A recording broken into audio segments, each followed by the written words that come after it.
You feel good today, Adam? Today's Monday. It is Monday. Happy Monday. I feel okay. Yeah, I have a few challenges that I'm trying to find my way through, which were happening on my weekend. I had the opposite weekend to you last weekend, so there's that. But other than that, okay. There's been progress since last time we chatted. Good. Which is good. Well, let's start right there. Do you remember when we talked first? That was roughly a year ago, wasn't it? Was it that long ago? It must have been, I suppose. I think it was. I can go back and look at the email threads. So, it was about a year ago. And you run an agency, right? So what's the official title of your agency? The official title is still Fairhead Creative. That's the agency name. Okay. And we've moved from all bespoke to productized. Okay. So we have those two products now. So you use a phrase, bespoke. What do you mean by that? What does that mean? So bespoke means you have a very unique need, a very strange shaped hole that you need a very strange shaped peg for. We need to go bespoke. In that, we need to create a proposal for a very specific type of project so that it fits into that hole. Rather than saying that strange shaped hole there, actually what you're looking for is a square. You're just describing it as this hot mess. So how about we use this? That goes in wonderfully. See that? And that's the premise. I'm laughing because it took a while to get that language out of you. So I appreciate how quickly you nailed that down. So when we started talking, do you remember what your core challenge was? The main reason why you reached out, do you remember? I don't remember the language that I used then. The language that I use now in retrospect, now that it makes sense in the way that it does, is that we need to have systems, talent, and leadership in order to make something flow in the way that we want it to. And we had the talent in that we did good work. We had leadership in that we knew where we wanted to go, and that's where we were all going collectively with a shared vision. System-wise, we knew how to do what we do, and scraps here and scraps there. If we need to build one of these, this is sort of how we do that, and if we need to build one of these, this is sort of how we do that. But what we weren't offering was a straight line by way of a system, the critical path. That's not what we were using. We were using tell us what you need. We have an array of means of doing this, that, and all the other magical lovelies.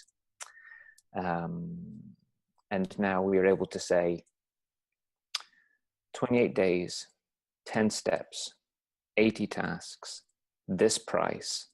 Would you like one? For instance.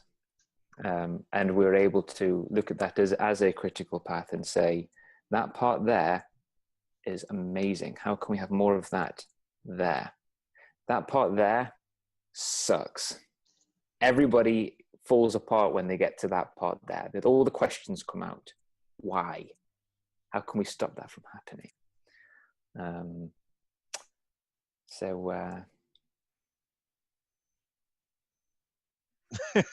Now, here's what I find funny about that. So that is the after language. That's the after language. What I remember very specifically before was you had an empty pipeline.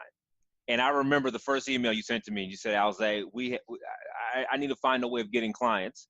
We have an empty pipeline. Do you recall that conversation? Do you remember that? Mm-hmm. Okay. So it's interesting when you see your business differently, you see the problems differently. and you describe the problems differently. But Right. the connection, you know, the reason why we're having this conversation is because most folks begin with the narrative, the language of, I have a client problem. I have trouble getting clients. What they may not appreciate is that the reason why you have trouble getting clients is because these other things aren't working the way that they should. So rewind again. So now let's think back to the conversations you were having a year ago, whatever it was ago, about getting clients. So tell me more about that problem as it existed then.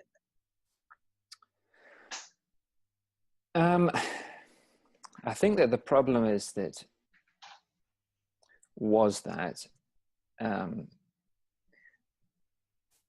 guys doing stuff. The guys doing stuff model is the prevailing model in agency work, in freelancing, and so on and so forth. And most of the work is average. Most of the success rates you shall see on various work is you scout or whatever, 70% or so. A lot of hand holding needed. What am I trying to say? It's difficult to get somebody in to do work for you and it go well every single time. Mm-hmm. You're buying a different set of problems in some ways. Rather than being able to effectively say this problem plus this solution equals no more problem. So being able, it changes the language. It changes the conversation from, I promise you I'm good. Promise I'm good. How much is it going to cost? Well, it takes as long as it takes. This is how much it costs. This is how long it takes. This is going to be the solution that you have. We've done it before. Would you like to do it for you? And from that increases the strength of your brand, if a brand is a promise, because your promise is stronger. So guys doing stuff, right, is the way that most agencies present themselves. So you guys, you were navigating that. Okay. And that's actually really good. That's very true. And sometimes the stuff those guys do is very, very good. The stuff you guys make is very, very good. Like, it doesn't take but a second to appreciate that even the stuff you were making then was great. Like, its quality wasn't the issue. Describing the value of it and getting the value from it was the issue. So it's, even if you go back and look at a link right now, you go, they make good stuff, because y'all do. But it was that translation and getting someone to pay for it. Okay. All right. So then we started having a series of conversations. Can you summarize those? Kind of, do you remember kind of how those conversations unfolded? Where we began, how we moved? Your best summary of that. Can you remember? The summary of what we did together. Mm-hmm. How would I summarize what we did together? I'd say that you take a very no-nonsense clinical incision approach into system-related issues. So you can have the lay a picture of what a system looks like and go, that part there, that's wrong. We don't need that. Here we've got a big issue. This needs to be more succinct. This needs to be clearer. This needs to be more complete. This section here has and so on. You can put language to it, and then operate on it. You remove the distractions and the haphazardry in systems, and you shake it up so that it's instead more of your critical path model. That straight line again. You turn things into straight lines, and I think that that's the big takeaway from your work. is that you take away the distractions, you take away the haphazardry, you make those straight lines happen. Now, here's what's interesting about that approach that you just described in Fairhead's business, because I'm gonna use my words. Fairhead operates in a very touchy-feely kind of world. So, there are agencies that specialize in a very specific thing, or industry. They work with architects or doctors or lawyers or chemists or, government agencies or nonprofits or whatever. But the Fairhead approach is more working with change agents. Tell us more about that. Yeah, we're working with people who have a compelling product offering. They don't necessarily communicate it in a way which is something that a prospect can digest and relate to in the form of a story, or the form of a narrative. And they don't fully harness the premise of having this heart, this mission, this vision behind what it is that they do.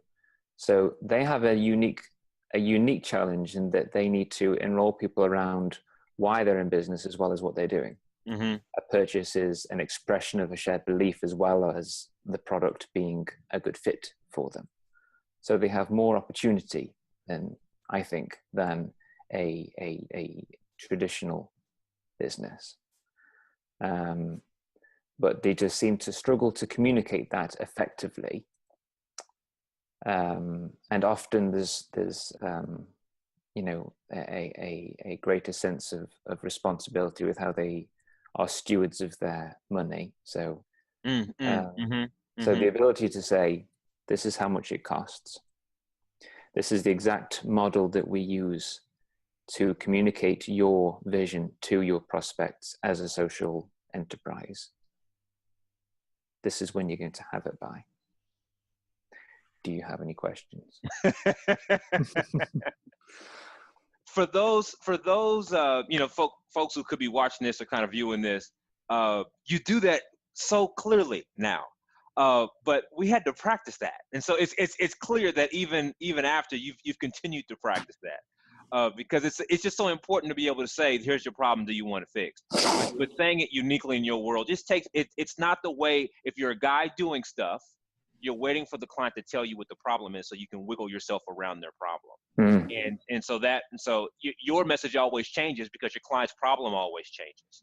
And it's hard to be clear, it's hard to be powerful, hard to be succinct. Okay, all right. So you told me, or you sent me an email about some of the current successes that Fairhead is now having. So we've got this productized service. We now have a service. It does what it does. And there are people who are buying it, and they're buying it at a price point that feels good to you as a company and to them as the client. So we're no longer undercharging ourselves. Let's take that one step at a time. Tell us about the productized service. What do you call it? How many steps? How do you frame it? Walk us through that. Well, the productized service is called Built for Impact. We wanted to communicate it very succinctly, very clearly, very viscerally. So we brought up builtforimpact.net to lay that out, of what the steps are in it, what you get for it, the model that we use to sort of the blueprint that we use to build things, giving that away, saying this is literally how we do it. You can do it yourself if you'd like, or we can do it for you if that seems like a bit much. Right. And so on. So we have it's a 10-step process going through from research, strategy, planning, copywriting, design, development, testing, deployment, and hosting. And because we're doing them all the same way, we get to add extra things on the back end, such as, and until the end of the internet guarantee.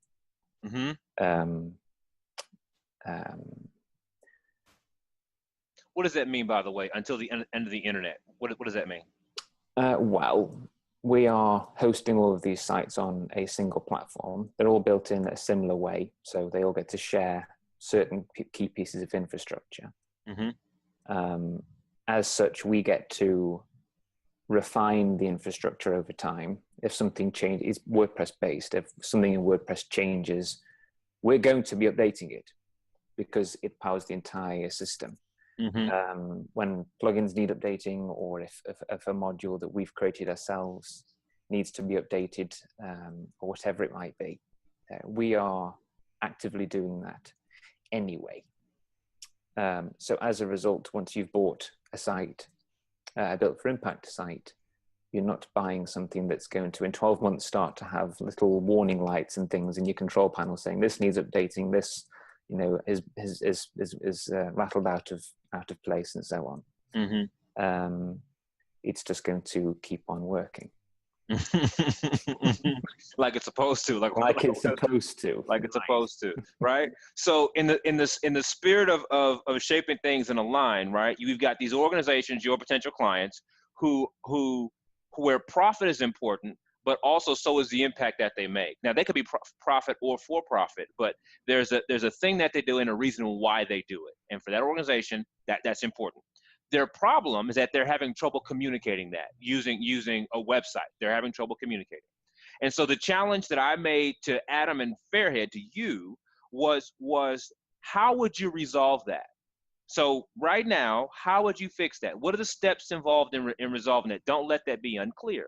And so you put together a 10-step process to resolve that, starting at the very beginning, goes all the way to the very end.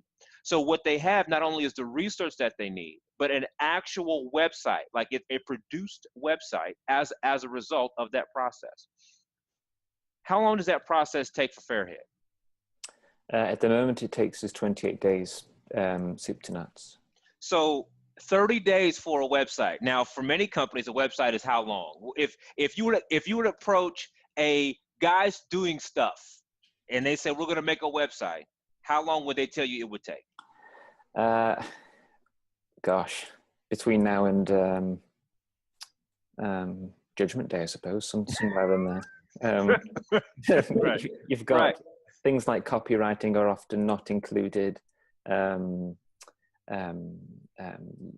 different people doing different things. They aren't used to working together. The handoffs are inconsistent. Oh, I need this. Can you send a follow-up email for this? And all this nonsense. And there is usually not a focus on that particular demographic, that particular corner of the market to say, so this is how you guys need to. I'm sorry? So how long? So how long does it start? So given all of those, because this is all classic guys who do stuff. Yeah. That summarizes normally down to how long? I would say probably a quarter. Okay, so that's 90 days, right? 90 days with all the bumps and bruises along the way, right? And so you guys are at 30 days, and we don't have the bumps and bruises. Is that fair? It's streamlined for you and for the client. Okay. So now let's talk about cost, because there's two things I remember specifically about us working together that kind of just highlights this for us. There was a screenshot you sent me of client acquisition strategies, and it was from your personal notebook, and there were like 6 of them, and they were all cleanly laid out. They were all very clear on the page. Was there only 6? Right, was there only 6? Right.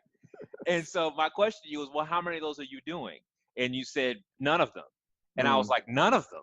You know, wait. So it's this beautiful documented, you know, the webinar strategy, the blogging strategy, all these different strategies, right? I mean, you know, well understood, but they weren't happening. Okay.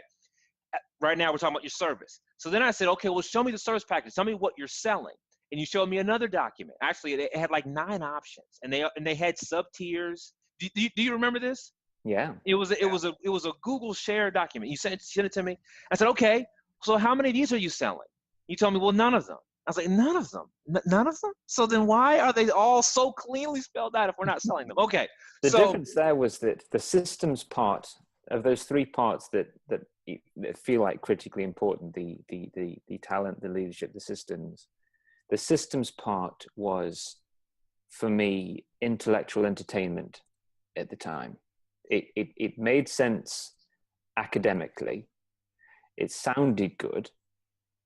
But in reality, when somebody comes along with a problem that is sort of this sort of shape, then that's exactly what we would be talking about.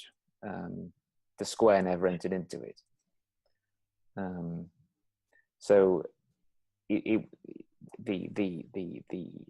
scope of systems and options and stuff and things,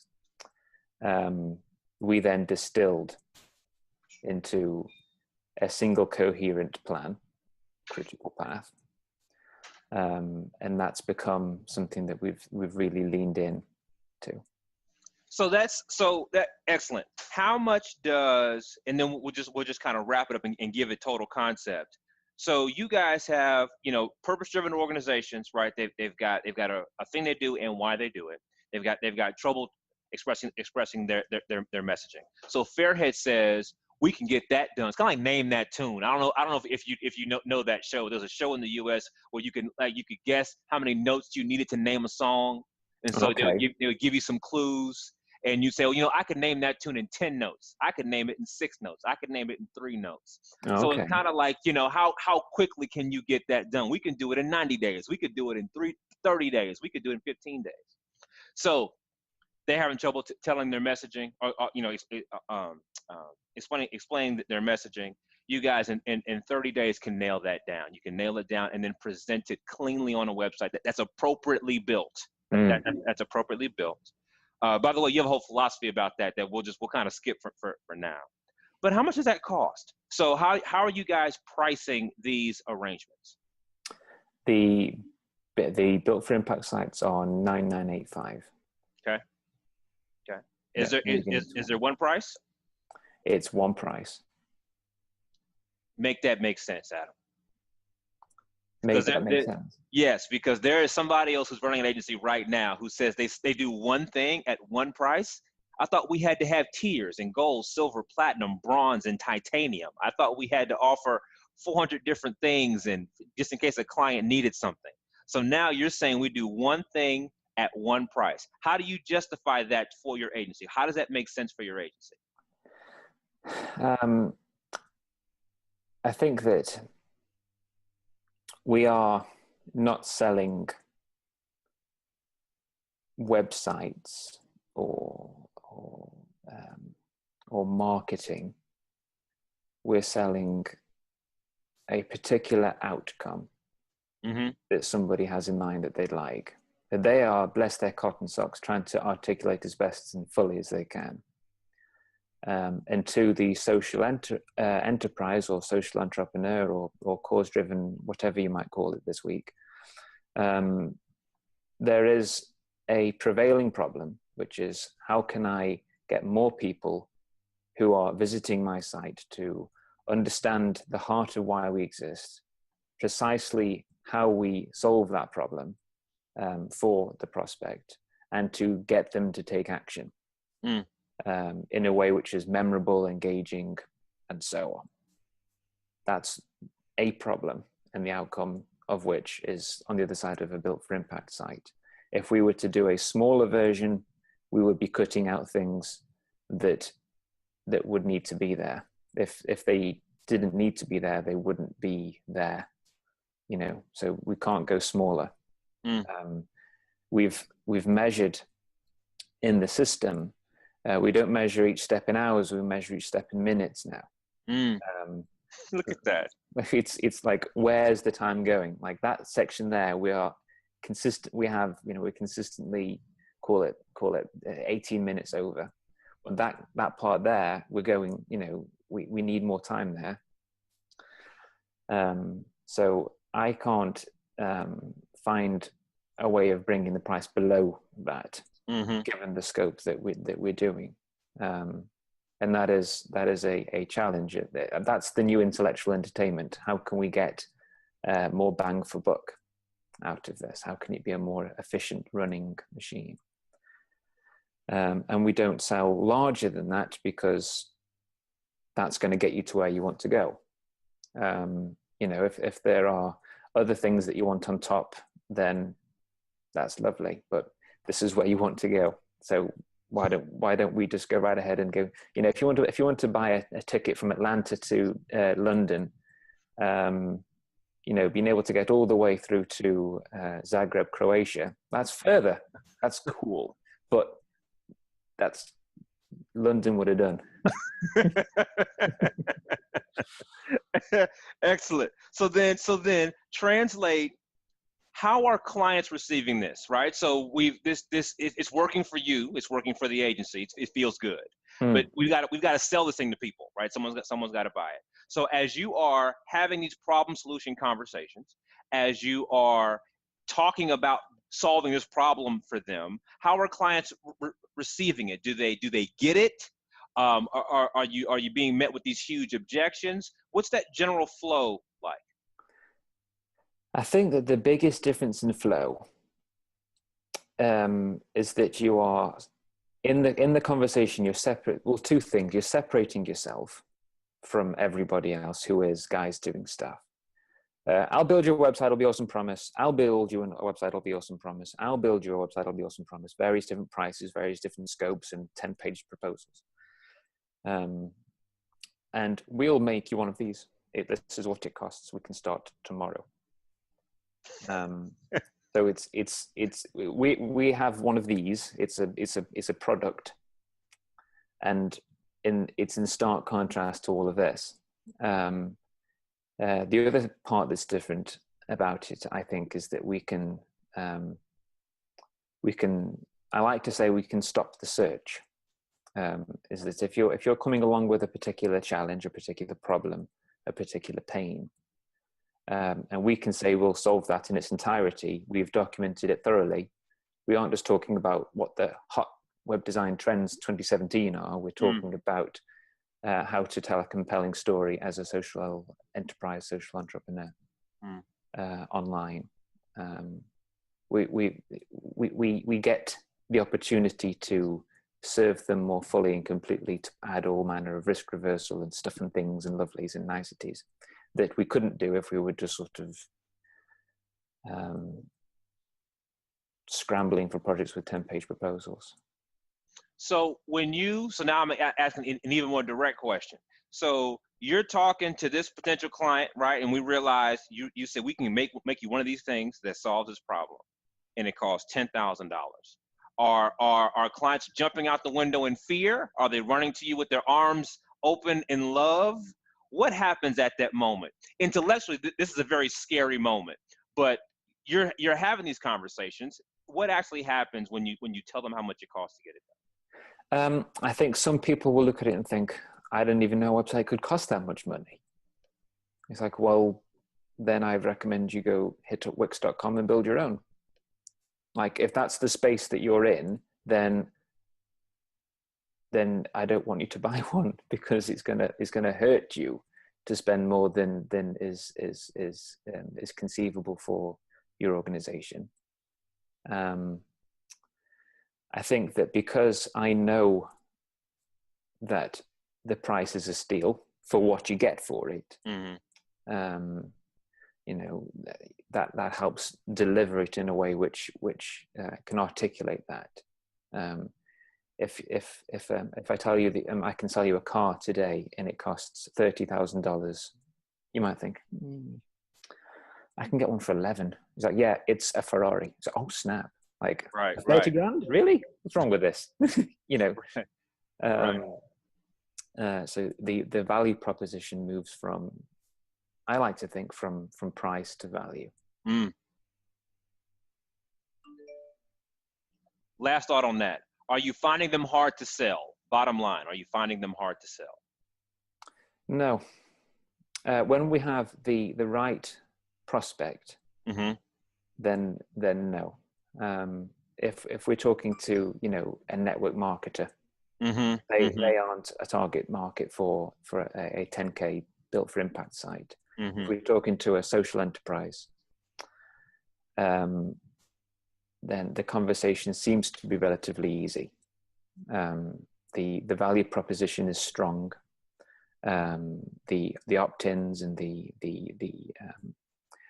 sales process is less of a coercing sort of, you should buy this because you don't want to buy it. You want to buy it today. It's 15% off today. If you buy it today, you should buy it today. You should buy it today. They're more of a, here's exactly how we do it. Check it out. If that sounds compelling to you, look at the ones that we've done before that are exactly the same for exactly the same price and in exactly the same time. And it changes the conversation. So you said there were a couple of things. So you guys have done that. You guys have done that. That's now a system that's working, right? And so what do you said there's some challenges you're working on now. So now what's in your mind now? What kind of problems are you solving now? Kind of what's the next step after now that you've built what you've built inside of Fairhead? The next challenges that we've got. The system is solid now. So the challenges that we have now are in the area of shoring up more, having more conversations with the right people, finding more social entrepreneurs to position this in front of. The other side is having enough people on the team who have been trained to fulfill on this system with the level of quality that I've defined for it. That's one of the challenges now is because we've got this system, because we've done it and the results can be really, really good. I don't want to lessen the quality for this, for the sake of scale. Rolls-Royce wouldn't say, "Oh, we've got a lot of orders today. Let's just put 3 wheels on them instead." It won't fly. Right. So that's a challenge now. That's the next thing that I need to work on. Right. So quality as you grow, right? Quality as we grow. Right. In every way. Excellent. Yeah. All right. So for someone else who's watching this or who's reading the transcript and this was interesting to them, warn them about what happens next. So if they want to make a decision to actually shape their agency in a way that you've shaped yours, they want to develop a critical path, they want to actually make a strong promise to clients, and they want to keep that promise. What should they be thinking about, Adam? What are they being confronted with that they may not know they're being confronted with? Does that make sense? It does. I think what they're going to be confronted with is that they're going to need to have great talent, great systems, great leadership. Without those things, without all 3 of those things, there's going to be trouble. I completely believe that.